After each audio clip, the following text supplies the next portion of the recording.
អភិបាលខេត្តបៃលិនផ្ដាំផ្ញើដល់បងប្អូនពលករវិលត្រឡប់ពីប្រទេសថៃកុំព្រួយបារម្ភរឿងអត់ការងារធ្វើ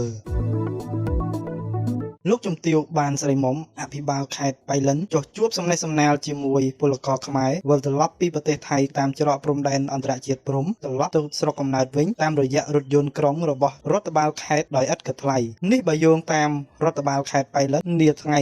25ខែមិថុនានេះ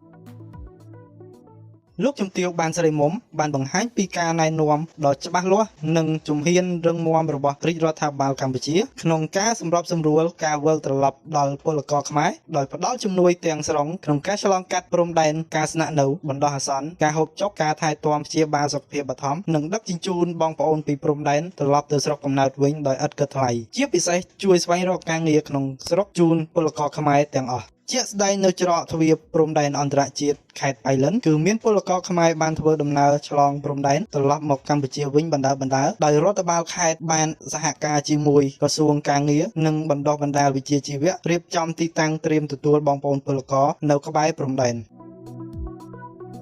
គួរបញ្ជាក់ថាបច្ចុប្បន្នកម្ពុជាខ្វះកម្លាំងពលកម្មជាមធ្យមជាង 70000 នាក់ហើយក្រសួងសេដ្ឋកិច្ចនិងហិរញ្ញវត្ថុក្រសួងស្ថាប័នពាក់ព័ន្ធទាំងអស់ក៏បានត្រៀមលក្ខណៈក្នុងការជួយអន្តរាគមន៍ដល់បងប្អូនពលករខ្មែរវិលមកពីប្រទេសថៃដោយសម្រួលជីវភាពប្រចាំថ្ងៃតាមរយៈកញ្ចប់អន្តរាគមន៍សេដ្ឋកិច្ចនិងសង្គមគិច្ចមួយចំនួនផងដែរ